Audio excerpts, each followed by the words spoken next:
already. The Rubik first ban. The Rubik ban. Yeah, that's the most picked hero for Alliance. Alliance have picked that beyond anything else, so no surprise. And Lifestealer, of course, hero that's just been dominant across the entire time here on the main stage. No surprise to see him banned out. I just think teams are getting sick of seeing it. It's like he's just so good, he's so consistent. It's just obnoxious. And it's not just the lifesteal, it's that then you have to ban Ricky in the second phase. A lot of teams are doing that consistently now because it's just such a hard to stop gank. It's gone. Well, this is really interesting. Alliance banned the Wisp themselves. So both of the most commonly picked EGM heroes are gone from the pool. Na'Vi immediately opts for the Slido. That's quite a change-up. I don't really know who else first picks Slido. I think it's just MVP, right? Well, it's Alliance's next most played hero. It goes Rubik and then Slardar, 5 and 4 games respectively. They've played about 25 heroes in about 10 games, so they're variable here. But if they take their best hero, or maybe not their best hero, but it's a hero they have 75% win rate on. Loda plays it well. Oh, I'm so excited. Jakiro is back. I was just arguing with people. Jakiro is back. He was saying it last panel, and now he gets it. Oh, really? He's so happy. I was just... I said last night when we were going back to the hotel, there are 2 heroes that still haven't come out from teams that have told me they want to play it. One was Jakiro with Alliance, one was Legion Commander with Complexity. We've now got both within a game. So that's 91 now. It's 91 heroes now. Companion predictions are getting close to being ruined. Yes, they are. This is the team most likely to pick it, though. They played Jakiro at Epicenter. They had some good value with it. I'm just excited to see it. I just had an argument with people on Reddit saying that Jakiro does have some value. They were just saying, oh, he's slow and you can dodge all his spells and stuff. There are situations when Jakiro is okay, and Faceless Void is one of them. It's guaranteed macro pyro damage. You can push lanes. You provide attack speed slow and other utility. It's pretty okay. The one question I've got for you though is it a bit too early here? Or do you not think they would have got it later on if they kind of played around it through the draft? That's a really good point. It is a little early. It does also leave their draft pretty open. Very open. It's a support pick. You're not revealing your cores unless they pull a DC and run it mid, but I highly doubt that they will. So, you know, still very flexible. Honestly, I'm just surprised that Purge spends time arguing with people on Reddit. Don't you? No. Charlie just tweets good stuff. fun, man. Lets people get on with it. Gotta set people right. Jakiro's the way. They're also pretty happy that there's a Phoenix picked. Ice Path, really long range ability. They can interrupt Sunray without too much trouble there. And yet the Phoenix came afterwards as well, so they obviously feel like that's not an issue for them. It might even been part of the plan, like let Phoenix through, pick Jakiro, Well, have Sunray that cover. does have a longer range than Ice Path. And Navi's also been picking Phoenix pretty consistently. You know, last 3 games they played, they picked either the Phoenix and the Mirana together or just the Phoenix plus another core. Yeah, it's also a mild block pick in a way, but yeah, Alliance have also been picking a lot. It's their second most picked hero over the last 3 months, so it works both ways. And another thing about the Void here, it's very likely going to be a carry Void. They do sometimes do offlane, but I think they're one of the teams that consistently does Faceless Void carry. Yes. So we'll probably see something very similar there. Chantress and Puck. Oh, the Puck is banned, so we won't be seeing the Dream. Won't be seeing. That's good. We're also not going to see a TA. Well, so. Dream is dead. We're saving it for game 3, guys. Oh, of course we are. Oh, yeah. It's we really don't get important to point that out. Yeah. Bans, though, not out of the ordinary from what we expected. The Enchantress ban, it's very Navi oriented. Art style staple. Yeah, Knoxville just sent me a note saying that I can't actually repeat what he actually said, but just something my compendium predictions. Okay. I think you can guess. I mean, does anybody 90 heroes out of like 100? Yeah, 91. That's 91 easy. now. What was the range for the actual prediction? It was 81 to 90 or something? There were about 5 every level, starting at about Okay. 60 or something, all the way up. So everybody's is going to get ruined. I think so. It's a good time for Dota, man. Yeah, it is. And this is a perfect example of good meta balance. Is a hero like Jakiro Absolutely. who's Yeah. sometimes good, Yes. and is different than other heroes. We said this day one in the group stages, weren't we? Do you remember we were discussing about the fact that it's such a wide pool now and there's so many different things that you can counter with and come back against and then learn about it and then come back again. And it means that almost everything is, within reason, maybe Sniper's a stretch, but almost every hero is viable. And that's why I argue with people on Reddit, because that's the point. Jakiro shouldn't be made to be Crystal Maiden or Vengeful Spirit. You don't have to make his nukes reliable. You don't have to balance it around other heroes. You balance it around the fact that he has unique ability. He's slow because he has really high strength gain, and he has tons of AoE utility. There's very few supports that have as much AoE utility as Jakiro has, for example. Look, Kevin, another one. Oh. Okay. The Skyrath Mage that was picked. a big surprise. We've not seen it this tournament. It wasn't one of the heroes we thought might come out either. It's pick number 92.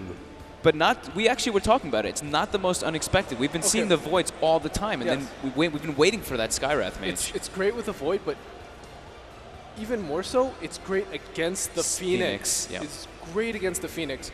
You can Mystic Seal him, silence him, and it's great at zoning out offlaners. Something that we've really departed from are those supports that are really good at like zoning out an offlaner by itself. Oftentimes, sometimes the support needs help. We saw that with the Lion and the Tide. The Tide just got way too many levels, but Skywrath is the king of zoning out offlaners. Yeah, absolutely, and it's an Ake icon. He's been playing it not too much, of course, lately, but he used to play it a lot around the TI4 region. Even in times when Skywrath Mage was definitely being pushed out of the meta and wasn't being played anymore, Alliance was one of the few teams actually playing consistently. Oh. And the Brood comes out now. I think that's in response to the Chen. Okay. It's in some ways bad against Slaughter, though. Because if you blink Dust, you can amp him. Very easy to kill then. But in those early stages, Brood is still going to apply a lot of pressure here. Slardar doesn't really do anything against that. If you put the Brood against the Slardar, he's going to play off the back foot, and Slardar doesn't do well catching up. He's going to have a delayed blink dagger. He's not going to be that initiator that can counter the Brood. Keep looking through your book, Dendy. This one's not in there. Definitely not. Are you talking about a Brood Slar 1v1? Or are you just saying, like, where are you assuming the Slardar's going? Okay, this is the beauty of Alliance's draft right now. If the Brood is in a 1v1 or even a 1v2 against the Slardar, Brood should come out ahead. If you think about it, it's a Chen, so he's not going to be able to do much against the Brood. And it's going to be a Phoenix zoning out a Brood? No, Brood destroys that lane. If it's a Slardar in the off lane, Skywrath Mage destroys that. Okay. So that's the response to the Broodmother. Game on then. We saw LGD do that earlier today. It works okay, but they have silence on Skywrath Mage. They have tons of nukes between Jakiro Sky, Faceless Void, a lot of magic damage. Time dilation versus Timbersaw is quite devastating. Got another question for you that was sort of sent to me via social media, which sort of fits this, not quite, but why isn't Silencer being used very much? Too cooldown dependent. I think his basic skills are actually pretty good. Alliance is the most likely team to pick it. They have picked it, but it's just safer to go for other supports. I also don't particularly like the new version of Arcane Curse. I personally like it. Yeah? I like the one point of it because of course it's very good versus stopping blinks and everything, but it just doesn't seem like it has that power that it used to, that obnoxiousness. It just feels like it might fit the counter to what we're seeing a lot of, so just, it's one of those questions. Why didn't it come up?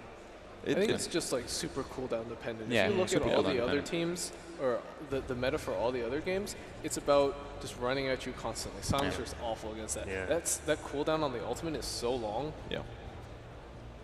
Okay. 5th picks still to come. One more ban. The Invoker is out from Alliance. Yeah. Very interesting draft. One of the more interesting drafts we've had at the Major, actually. Massive change-ups across both. Yeah. So they ban out the Lash, so they have the Queen of Pain, they have... It's got to be a BKB mid. They have Queen of Pain, Windrunner... Tinker's Band. I think those are the two big ones that stand out to me. I mean, most of Alliance is magic damage right now. So something that's like a BKB core, I feel like is the most obvious progression. I don't necessarily want to see Dendy playing Dragon Knight or something like that, but they need that kind of a solution, I think. Especially because they have the Chen. I was thinking how it complements it very well, and they kind of, besides the Chen, they kind of lack push. Yeah, exactly. Death Prophet would have been my call. Yep. But it's also banned. Yep.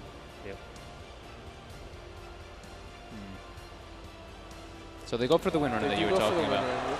So that's...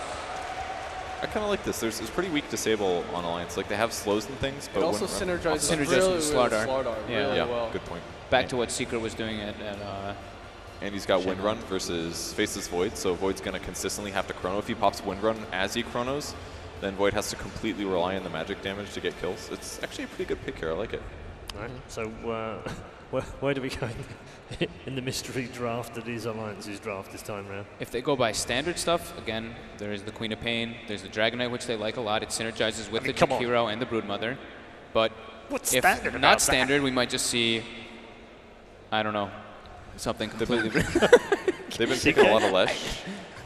Lesh isn't that good. Lesh is banned. Lesh There's is banned. so many The mid fifth heroes ban, that are banned already, and I think Navi probably took the best mid hero that for Alliance. I think Windrunner would have been What about the the Quap Alliance pick. The what? The Queen of Pain. I think Quap It's fits okay, well. but like Fogg said, it's a lot of magic damage. Yeah. Once they get like a pipe or two, their damage is over. But really, where else do we go?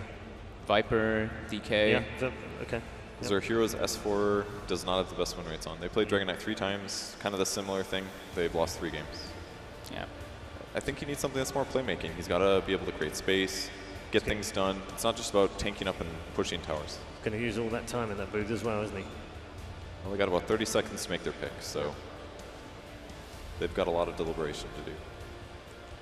Those are the ones that we listed are pretty much everything that they've Batrider? picked recently. Is Unless, Batrider unless it's a Batrider. Yeah, Batrider could be.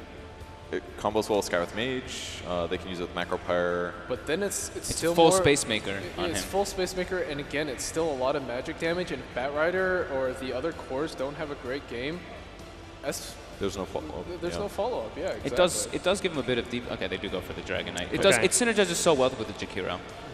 But It does. as you rightly pointed out, hasn't been the most successful hero for S4 either. Doesn't match his playstyle super well, but I think they had to pick it. And it gives All them another form of lockdown, which Yeah. Okay, They did need that. very quickly, let's go down the line. Who's had the better draft? If you can decipher it, Charlie. Ooh. I like Navi's draft a lot here. Okay, more standard, fogged. I like Wacky- Alliance's wacky or draft, stand- honestly. wacky or standard? I really do like Alliance's draft. I think Okay. they have a little bit more synergy across their All heroes. right, and Perch, finally with you. Yeah, I think I like the Alliance draft a little bit better. I think the pieces fit together better than Navi's does. Okay, time to find out then, because the wacky draft versus the more standard one. You wouldn't believe who it was. Alliance versus Na'Vi, game 1 is about to begin. LD and Malini, it's all yours. Thank you very much, Paul. That's right, we're live here, and Ben, I have to say, coming into the Manila Major, so many fans out there, they were really excited for EG versus Secret, but as it turns out, El Trashico is not happy. It's El Clasico, Na'Vi versus Alliance, a timeless story. Let's get into it. Na'Vi I didn't have enough time. versus Alliance. That's right, folks. Alliance versus Na'Vi, a tale as old as time, a classic battle. Some new faces on the Na'Vi side, Ben, but a very, very just dynastic matchup here. A lot of old school stuff going on here. Faceless Void and Skywrath, something that we haven't seen too much, maybe at TI4, but Alliance does like to pull it out now and then. Bulldog doesn't want to be matched up versus the Timbersaw. It doesn't look like they're trying to dodge that matchup at all. So I want to get your thoughts quickly on the draft here, Ben, before we get too far into the lane. So the panel seemed like the edge was going slightly to Alliance. Do you buy that, or are you feeling it more for Na'Vi? Their point was more that there's much more synergy in between like Faceless Void with the Skywrath and the Jakiro, even the Dragon Tail with those two. Na'Vi, you really only have the synergy with the Wind Ranger and the Slardar. Timber's just the Brood counter, and then Chen is just one of Art Style's best heroes. Same with Seneko on the Phoenix. So I agree that I see more synergy in Alliance's team fight composition.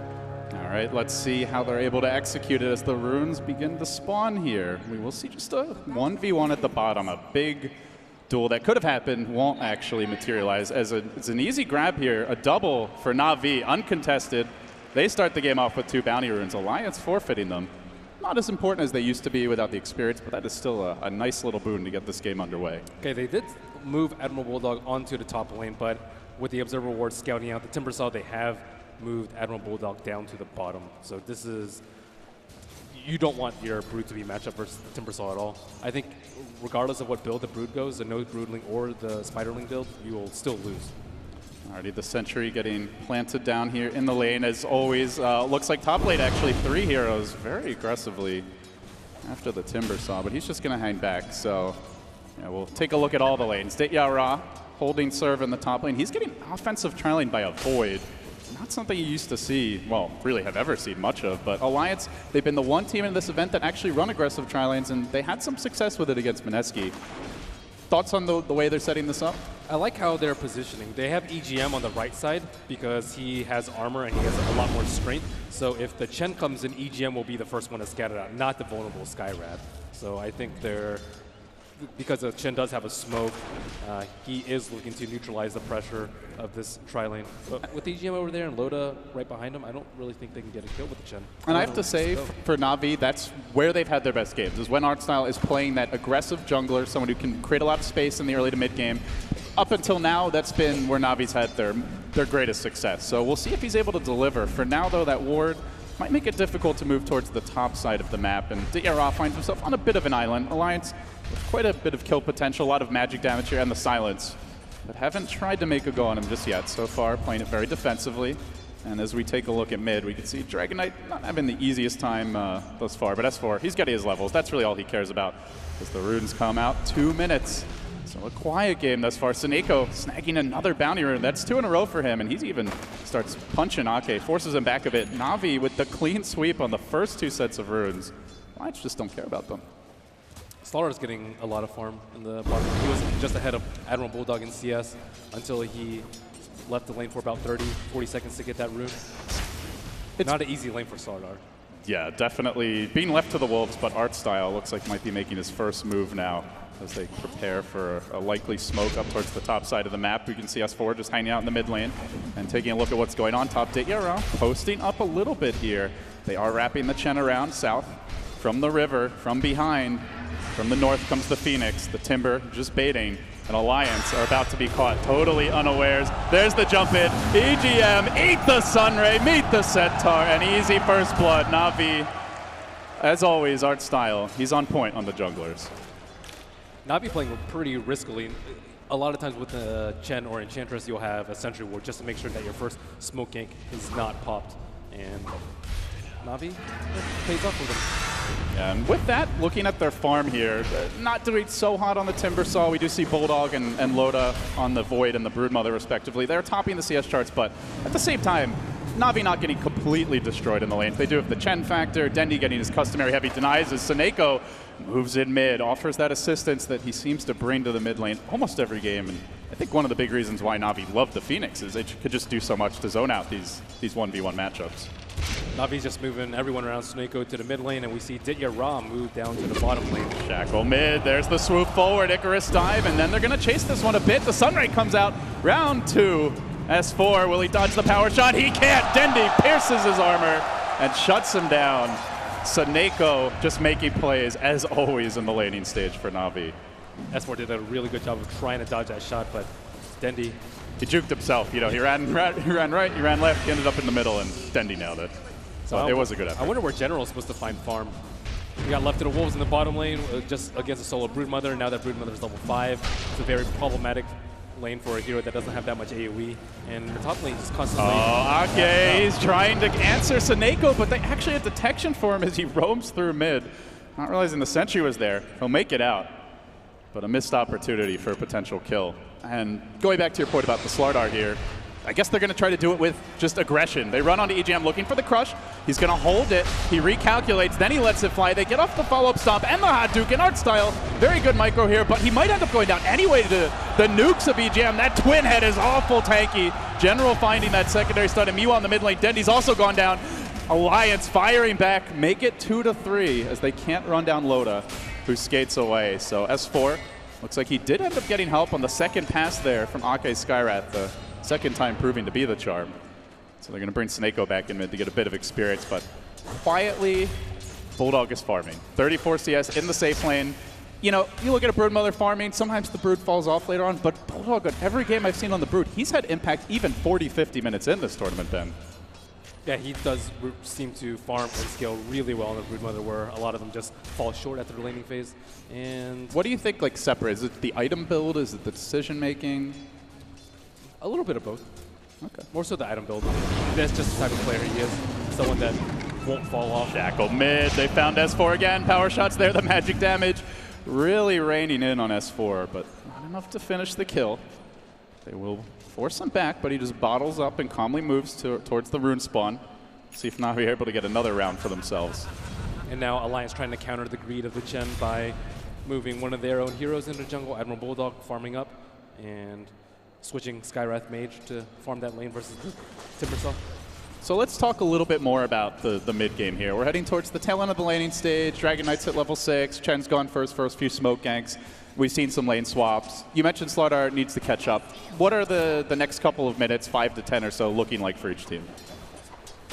If Na'Vi can have a really tanky hero that can withstand like a Dragon Tail into a Skywrath Ultimate or a Chronosphere into a Mystic Flare, then they'll be willing to fight Alliance 5-on-5. Otherwise, just try and get quick picks with Wind Ranger, get that early blink up on Slardar, and go for surgical maneuvers around the map as opposed to large-scale battles. Well, art style, he's looking to be very aggressive here top. Roaming through the river. The surgery is perhaps not to the liking of Loda. This is an unwilling patient that he moves after, but EGM probably the easier target. Let's see who they go on. It is Loda. Stop. Oh, he just barely dodges it. So they're going to go back for the easier, lower-hanging fruit of the kill.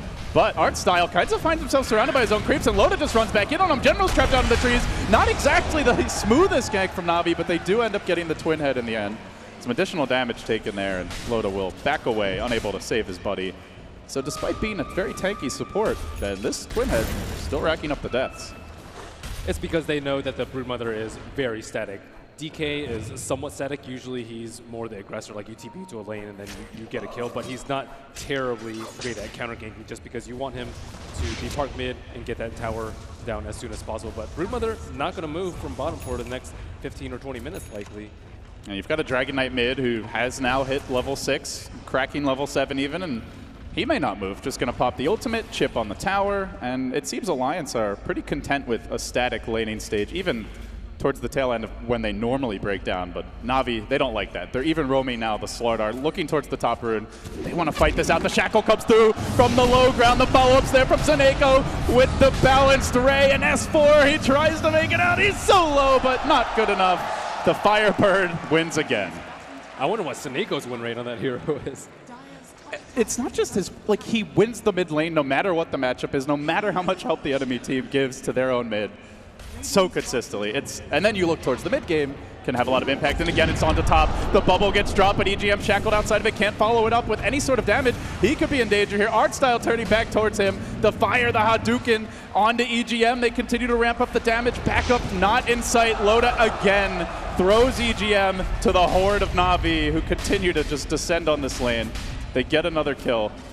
And while this is happening, Timbersaw getting some free farm bottom. It's actually Alliance moving 3 towards mid. They feel like they have to get an objective then.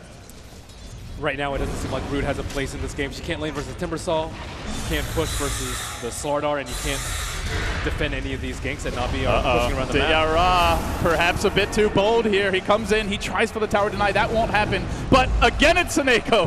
Back to the party. He's got an egg already. Only 9 minutes in. He'll drop it. Shackle, a bit off the mark. Could have been a huge setup on 2 heroes. Still Na'Vi are chasing. They really hunt for these kills. They dive deep on Ake. They want that Skywrath Mage. They get him too, and Seneko healing Yara. All the while, however, he will fall as the trade. A 1-for-1.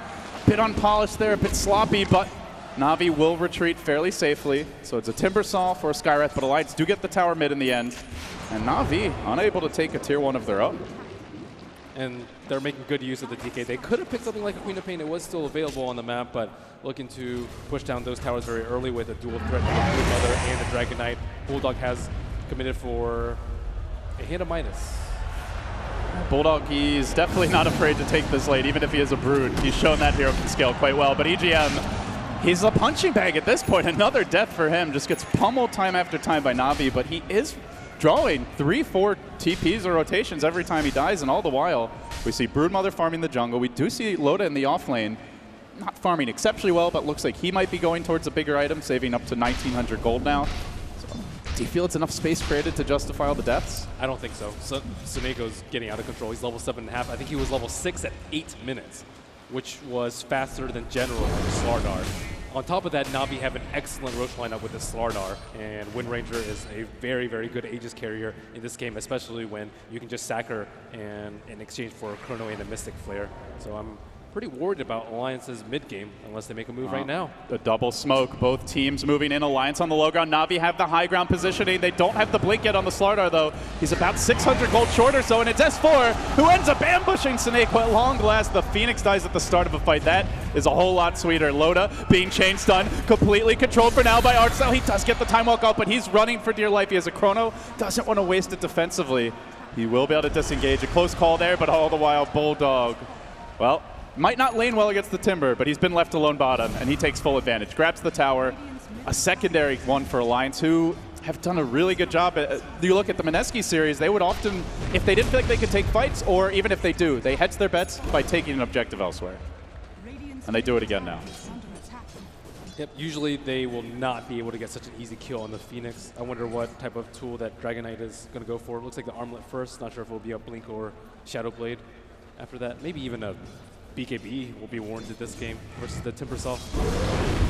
I guess they're going to have a Slardar Blink Dagger on the side of Na'Vi soon. So for them, is that the key item they're lacking? And oh, Loda. Getting caught out here. He will just time walk and retreat. But Alliance feeling very confident. That rune is about to spawn. S4 down in the river. That Shackle doesn't end up connecting. Looked like it might, but Dendi couldn't quite find the angle. Still, they burn S4 down. Power shot. He did have a bit of extra regen there. Pops the stick, pops the bottle. Now they want to turn. Tsuneko overextending again. That's twice now he's gotten punished. And meanwhile, Chen also roasting as EGM massacres the creep army. Na'Vi firmly on the back foot after this last sequence of events. They might lose a third hero. Artside will end up dropping to the rotation of Ake. That's a 3-for-0 exchange. This Bulldog gets active here too. Rotating towards the mid lane. May retreat to his home and hibernate a bit in bottom, but you could see that Alliance are just in control right now in pretty much every department. Almost a 7,500 gold lead at only 13 minutes in. I don't think they're seeking out the Broodmother enough. Broodmother is extremely weak at this point. Well, now she has Echo Saber, but not that much HP. Hand of minus, she's just a walking sack of gold at this point. And if you get her Spiderlings too, that might be 3,000 gold for just one kill on the side of Na'Vi. However, without the Blink Dagger, there is not that big of a threat for Broodmother. General still trying to cobble it together. Never ended up going for the completed Iron Talon, and it has been a very slow farm game on him, but he is closing in on it now. We see him at 13 minutes, only about 400 gold away or so, but still a little bit to go. And Alliance not really afraid of that as we see confident split pushing, both top and bottom, spreading the map, really pulling Na'Vi apart at the seams. And this is that stage of the game, Ben, where if Chen is playing defense, he is just not your ideal hero to have. Timbersaw's not very farmed. He has 960 HP right now with the cloak, but that's not really a problem for Alliance, who can easily chrono him. You want to get to the point where Na'Vi, they aren't scared to walk up to the Void. Right now, if anyone sees a Void, they just have to immediately back out of the fight. So Na'Vi waiting on the blink. It seems that's really the key at this point. Bulldog did grab the Echo Saber up to another 1,300 gold now. Still creeping on the bottom lane. Beyond the blink, anything else that Na'Vi can do to get back in this game? You mentioned just a lot more farmers. Great Roche potential. Can they try to sneak a Roche right now? Is that too risky? I don't think they can. Broodmother is already sending one Spiderite into the pit, so they can constantly keep tabs on there, and Bulldog has a great set of webs. And another jungle invasion play now is Alliance. You can see just to the south of Artstyle creeping into the woods. Dire needs to scan on the two smoked heroes. They know that they're there. Maybe scouts this out. They are playing very far back. The mech now complete, but still S4 creeping forward, wanting to go in. Not going to end up committing to this. And they do send the Dragon Knight just back towards the mid lane now. So Alliance whiffing on the smoke there, but you can still see the general positioning they have. They feel like they can posture up, post up in the Na'Vi woods, play aggressively. They're not really afraid of any sort of counterplay, and Na'Vi maybe going to punish them for that now as we see them grouping up towards the bottom rune, but it's into the Roche pit they go. He is double Timbersaw's net worth right now, Admiral Bulldog is. So you have the offlaner who's double the other opposing offlaner's net worth. You have the Faceless Void who's pretty close to double Slaughter's net worth, and they really need kills on one of those two boards. They are trying for the Roshan, but Alliance are having none of it. And now he's fairly low. Bulldog's going to send the army in, see what's going on. They find a Roche at half HP. do they just try to take it right away? Na'Vi, General's going to jump. He gets the initiation off on Ake. This is the Blink Dagger debut. It nets the Manake kill. Does Loda want to counterplay? Shackle coming through, won't connect on EGM. Where's that Chrono? It's a pretty good one, but the Egg's on top of it. So Alliance don't want to walk in. This is going to completely waste the Chronosphere. Na'Vi now, Roche at half HP. Bulldog being forced back a bit. They get the amp damage on him. A Bulldog kill would be huge. They crush him. They latch onto him. Can they focus him down? Chasing a bit further. He gets up one auto attack. EGM now finds himself on an island as his Bulldog again retreating. Dendi just fishing, looking for the follow-up action here. Na'Vi finding their customary aggression, waving with an awful lady stage. There's the shackle from Dendi, and they find the S4 kill, make it 11-7. They're not done just yet. On to Loda they go. Sunray coming through as the Time Walk does get it off, but they can potentially still chase this. He's still in range for a bit of additional damage. Trying, good job there with the time dilation, but still the Blink Crush comes out. General will get another kill for the team. 12-7 now the score as 4 Alliance heroes, including the Skywrath earlier, hit the deck. A complete coup d'etat from Na'Vi, who will now also, on top of that 3,000 gold swing, they get the Roche as well. So Nico with a godly Supernova. If he didn't have that Supernova, I think they were in line for a 3-man Macro Pyre and an Ice Path. Instead, they had nothing. If they commit to that, they all get wiped by the Supernova. Well, Soneko, he gave up those 2 deaths, but he was huge in the early lating stage, and he's been really big here into the crucial mid-game moments. On the back of that, going to get a nice tome of experience. He's going to potentially pay with his life. Sunray going for the TP. See you later, Bulldog. I'm out of here.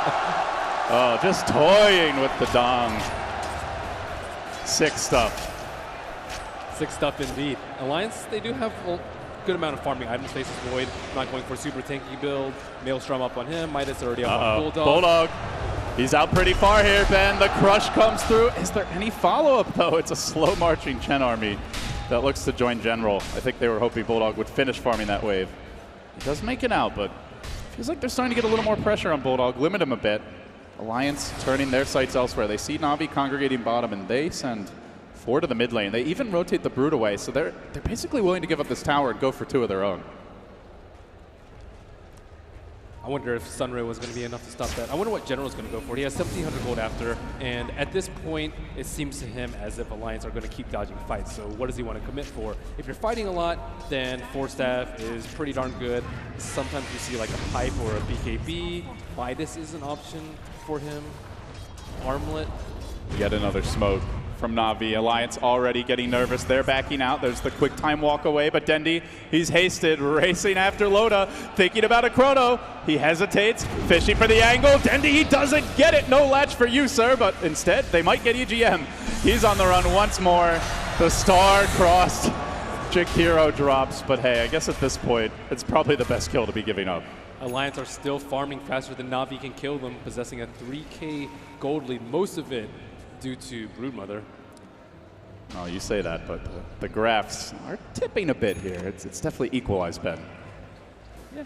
And they're just waiting for that one explosive fight now as they're playing a lot more offense. We see them going for smokes, not afraid to run after Bulldog, and they still hold the Aegis here. Got a couple of minutes to work with, about 2.5 or so. And they are pushing for towers. They got the tier 1 bottom earlier, courtesy of the Chen army, and now Na'Vi, they set their sights on the top lane. Dendi slowly poking at this one. Alliance are mustering the defense. Loda in position. Doesn't have the Blink Dagger. He's for that 1 position void here. He's gone for a Maelstrom Yasha build. Looks like he was even considering a Vlad's at one point. So a bit all over the place, but mostly focused on the carry void. And looks like Alliance, they think about the tower defense and then they decide to let it go. The kill score looks bad for Alliance, but 7 of the deaths are on the Jakiro. That's impressive. It is. EGM's been practicing. Taking a page out of Pylai Dai's book, but it does seem like for the most part it's been for a good cause. Last fight we see the... I don't want to read that book. It's a depressing tale. Better told from the core's point of view, not so much from his. So it looks like maybe they don't want to fight until BKBs. Still, most of the other heroes aside from the DK lack the problem of armor. Armor going to be a huge issue versus the Wind Ranger focus fire, the Amp, and the Slardar. So I'm not sure if Broodmother or Faces Void are going to go for maybe Vlad's AC at some point. Still hanging on to some gold here. We did see Bulldog grab the BKB, so has been a pretty early pickup for him in most of his games. Seems like he really wants to fight on the Brood in the mid game. He's been kind of fortunate that some of the Shackles haven't latched on him. If a Shackle hits on him, it's almost guaranteed. It gets a lot harder now, though. Dendy's got the blink. They have the blink on the Slardar. And Na'Vi are starting to get more wards up here as they, or at least have the opportunity to do so. We see the one deep ward in the top lane. Probably can drop one off in the Radiant jungle after taking this tower mid. They're getting more map control with this Aegis.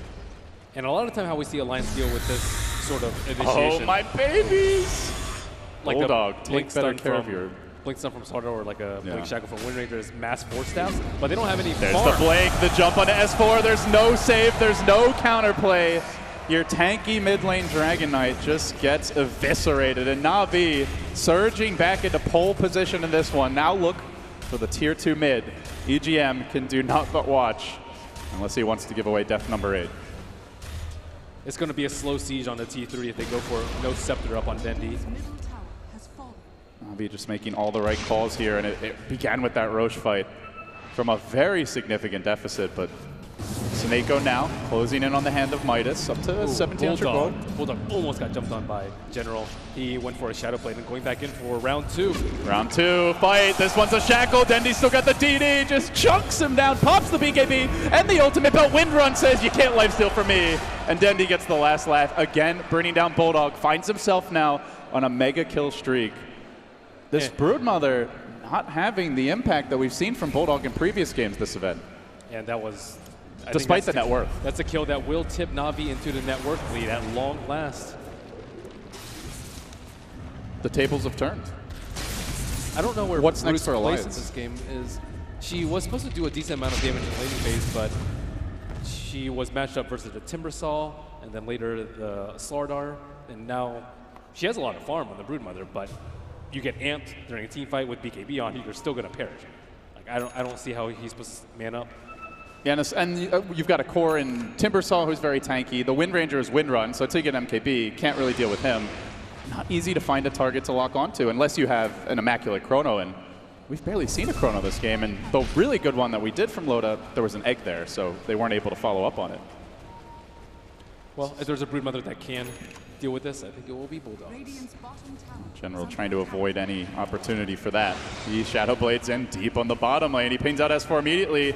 This could be awkward timing for Na'Vi though, because the whole Alliance horde is coming in. They think about a retreat now. Snako, a casual swoop through, and then a quick jump back, even popping the tactical smoke on the retreat. But Bulldog, ooh, that Brood racing after him. Not going to commit fully. Dendi now activating the regen rune. Na'Vi, they may end up disengaging here. Right now, they definitely know that he has BKB. Maybe before that, they were willing to take a fight, but after seeing the BKB out on Brood, it's very unlikely that they want to go that deep onto the Brood.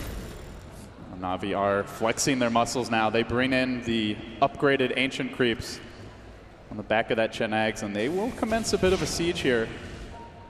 We'll see how aggressively they want to push their advantage now. And again, a deep flank coming in. It's from the Slardar, from behind Alliance. It might be a triple crush if they're not careful. Will General get the jump? Doesn't look like it. The Chrono comes out first, isolates Ditya. The egg gets focused down. Alliance executing much better this time. General a bit late to the party there, not able to help his team. And Ditya on his own, but Dendi still finding counter kills. They brought down the Void. Bulldog has to turn tail and run as the BKB has ended. Dendi continues to lay into him, will blink out. A 2-for-1 there, but EGM, oh, again and again. This poor Jakiro. Left of the Chen Creeps is being saved a bit by the team. He may actually live through a fight. Hooah for EGM. He makes it out. Artstyle now trying to retreat the creep army out, it looks like, and send home some teammates. He will get Dendi out of there safely. Now he finds himself on an island, gets slowed down, nuked down, and brought down. That is not the ideal fight for Na'Vi. They give up 3 kills in Alliance. They just didn't get the Slardar initiation they were looking for. Nope. And Timbersaw, I think he tanked everything in that fight. He has a hood. He popped it right before the Mystic Flare came out. Okay, the quick draw in general. He's just pressing. Bit frustrated perhaps with the way that fight went. Felt like he had to make a play for the team and ends up giving them another kill. Yep. They do have a lot of farm though. Chen especially, I think with the Aghanim Scepter is going to be a big factor with all those ancient auras coming in. It's just such an interesting pace from Na'Vi. It's like their customary kind of breakneck Dota where they're like desperately searching for follow-up kills, diving deep. Like they see one hero low, they say, all right, you guys in the back deal with him. We want to find that next target. At times it seems it does lead to overextending. Alliance much more reactionary, much more of a defensive posture, a very kind of classic offense versus defense dynamic developing in this game. Phoenix does not have the defensive items to deal with one stun. Going for the Team Vlads, no Midas Shivas, or even Ags that we see sometimes from Seneko. He is definitely the highest priority target from Alliance. So he opts not to go for the Midas here in the end, Ben. Yeah, that's why I'm a little bit worried for Seneko. Do you think this should have just been a Midas regardless of the... So obviously he feels like he needs to contribute more now, but I think you're trading off some of your mid and late game. They traded him for the Chen Zags. So I think the Chen Zags is much safer in team fights. Those creeps are very unlikely to die and provides persistent help throughout all the team fights. And they can split push out the lanes. I still would like to see Phoenix scale in case the game goes late. Picking up the Scepter to save someone from a Chronosphere Mystic Flare combo, even something as simple as a Dragon Tail. All right, Alliance, they know this Roche is happening. They've got a couple of Spiderites in the pit, but they're too late. And General does see Loda, gets the crush, finds the amp. Dendi's there as well with the Shackle. Navi quick to strike. They draw first blood of this engagement, and now they move back towards Ake, but Seneko very low. He gets nuked up, healed by Artstyle. Ake gonna fall too. They keep Seneko in fighting shape in general. This is what I'm talking about with Navi. They hunt for the backliners. They want those extra kills. They're on a power play. There's the Shackle and the Crush combo. S4 just completely controlled by Artstyle. Now will end up going down, and General hunting for the 4th kill. EGM all the way back to the base. He's dodged that 8th death for a while, Ben, but still a costly turn of events. Alliance very late to the Roche pit, despite having the vision inside. And this is why Slaughter, I think, it might be first pick a lot more often. Is just because especially Dire. Yeah, just the Roche. They didn't have enough time to set up. That fight was lost simply because they didn't have sentries down at the start of the fight. Faces Void, gets scouted out by the enemy. Slaughter gets jumped and then just dies. But the supports didn't have time to set up there. They barely got a whiff of them with a broom of the Spiderites and just scrambling everything to hastily defend the Roche. And good news, EGM lived. Is that good? I think things go better for them if he dies. All right, EGM, go commit seppuku down the middle lane. It seems to be a winning strategy as opposed to this. Still, Alliance losing ground here. They're down to just 2 tier 2s, and it's more the momentum than anything else. As we've seen the Timbersaw pull his way back into this game. Artstyle up there in the top 5 in net worth, sort of a bit farther behind, but it's really like a quad core for Navi at this stage. Pretty late in the game for a Chen to still be that high up when it comes to net worth. The bigger problem I see for Alliance is that the DK is not a big threat. He doesn't have any mobility on this. He has a BKB, but this is only good if Navi actually jump Alliance. How do Alliance jump Navi? They need the Faceless Void to get in with a Chronosphere, but he has no blink. He went for the Manta style to deal with the amp damage, perhaps make it a little bit more difficult for the Wind Ranger to shackle, but if he's dead, there's no team fight. Whereas Navi, they have the Blink Shackle, they have multiple Blink Slithering Crushes, very low cooldown from both of these heroes. They can just engage again and again, whereas Alliance just maybe once every couple of minutes. They're really building up their sustainability. Timbersaw already naturally tanky, now grabs a hood. I can only imagine a pipe will be in the cards at some point this game. Wind Ranger has the Aegis, has the Chen backing them up with the Ag, so everyone on Navi just getting more and more durable, and more resistant to that Wombo combo. And oh, by the way, they have the Sunray. We call it the balance right here.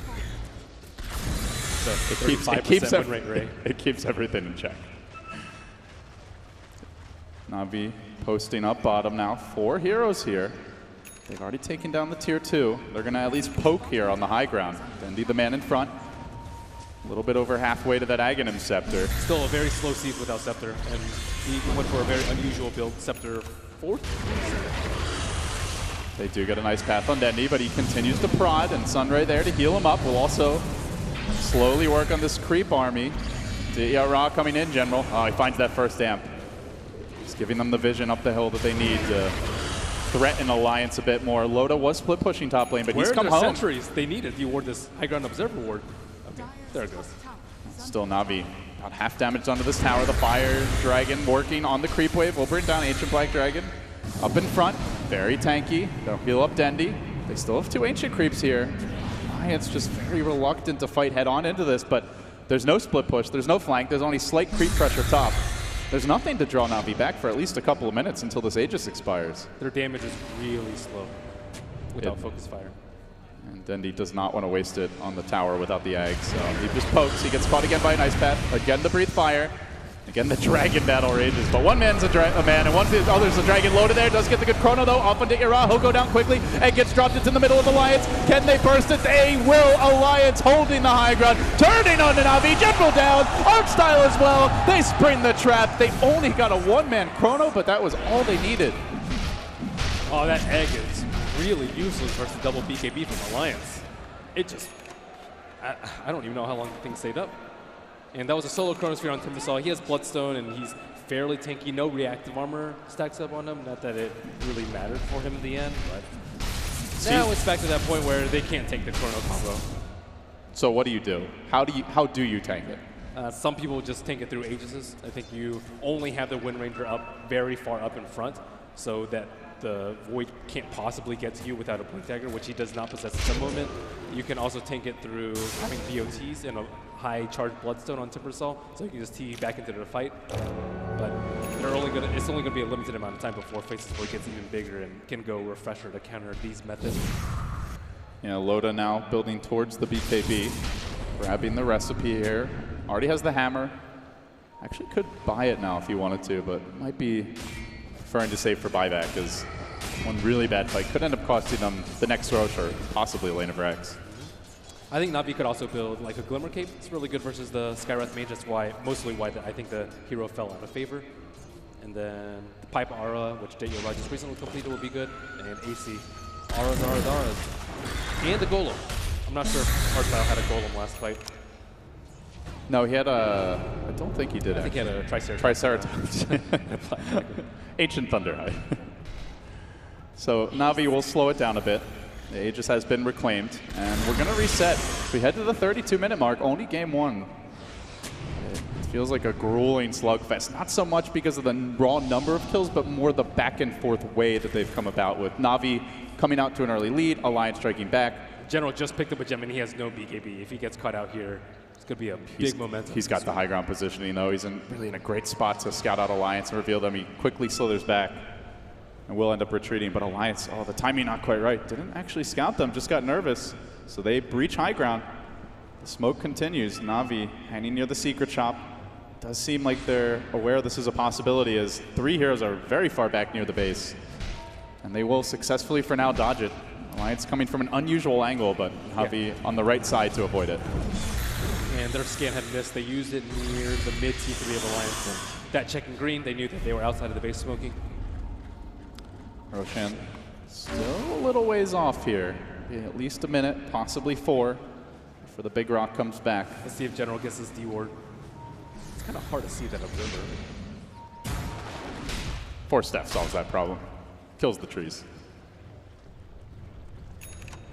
And now General moving back into the Alliance wards. And, I mean, the key thing there, they hang on to the gem, Ben, and they have gotten rid of a lot of wards on the back of that as of late. Na'Vi, they need this for the map control.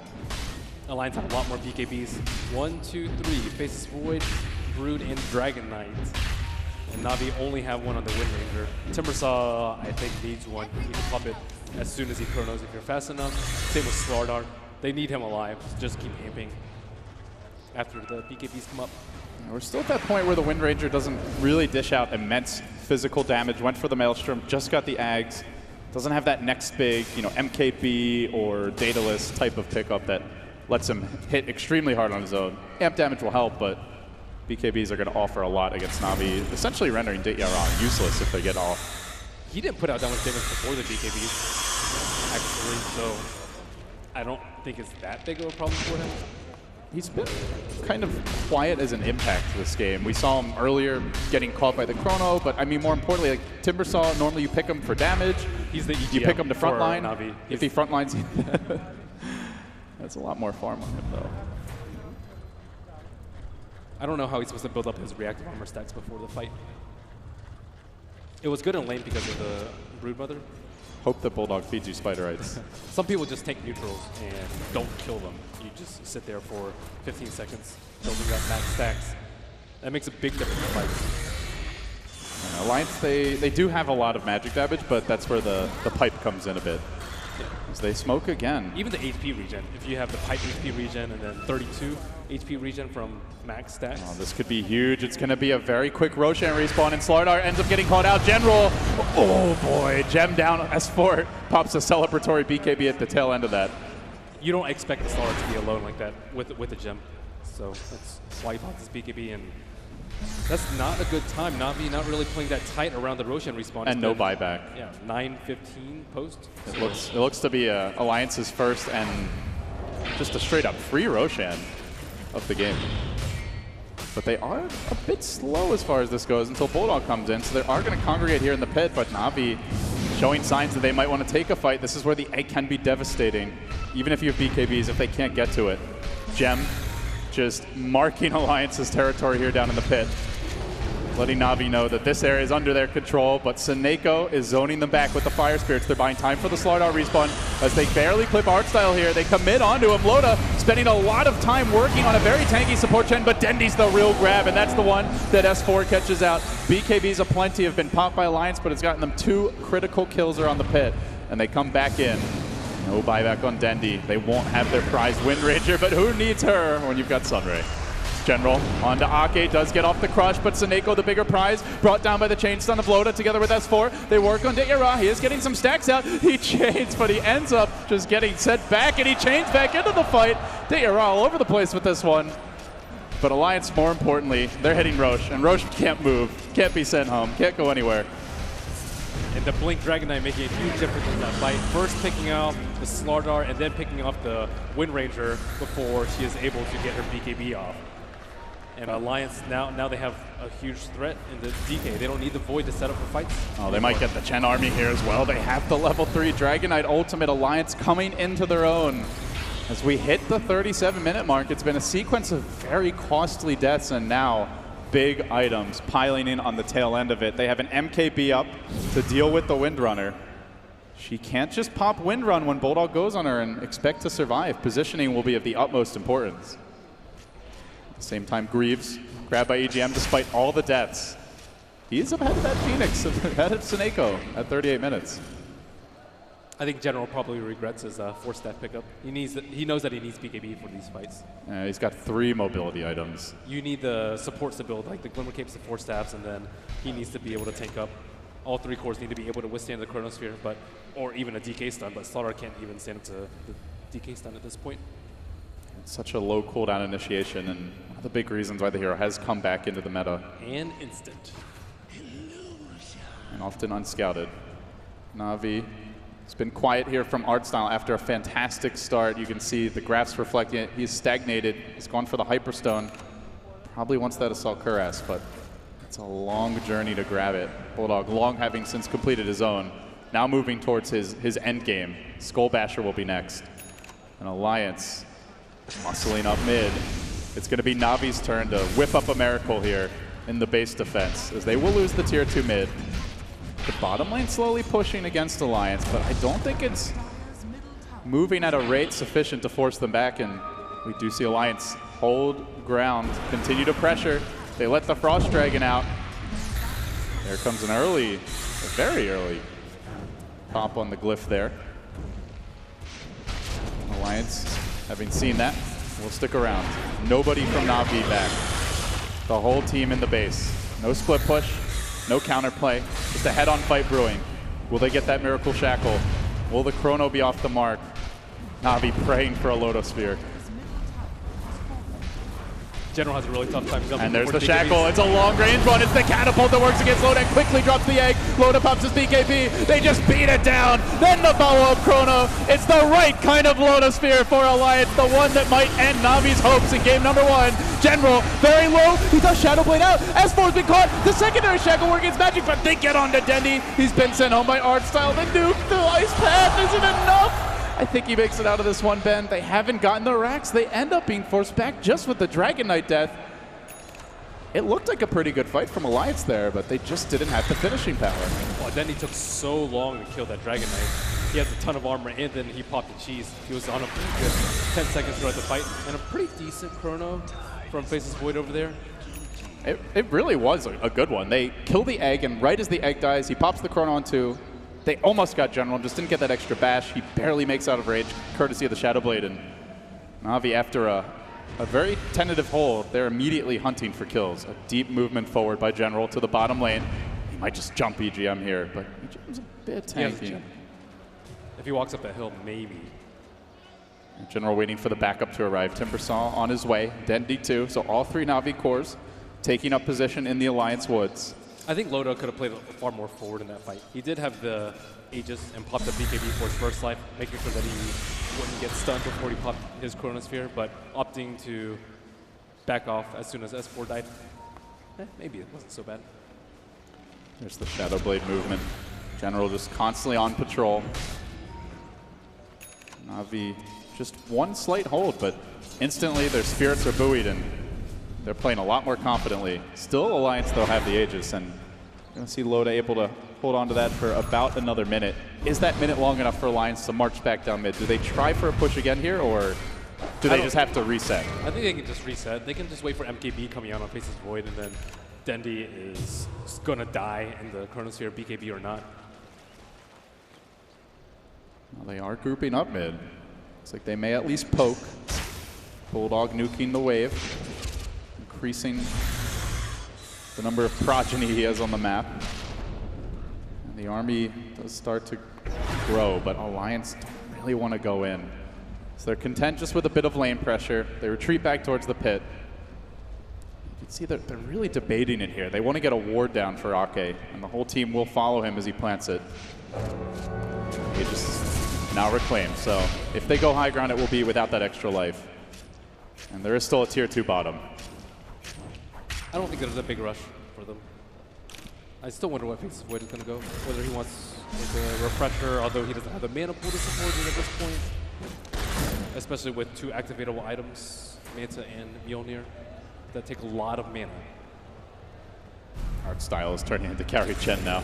Gets the AC at 43 minutes. A big pickup here, especially against Bulldog, just to at least negate his, but how long the Chen lives, that's a question to be determined. Na'Vi pushing out the lane, and they are going for the wraparound. They're smoked, and under cover of it, heading straight, beelining really towards Alliance.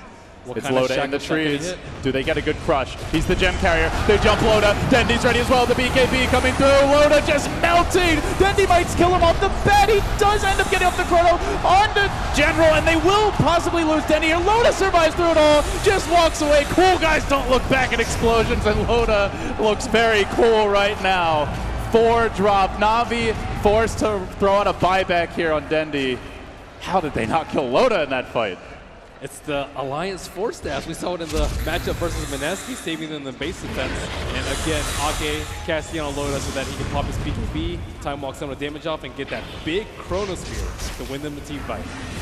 The living legend coming back to life here in a critical moment.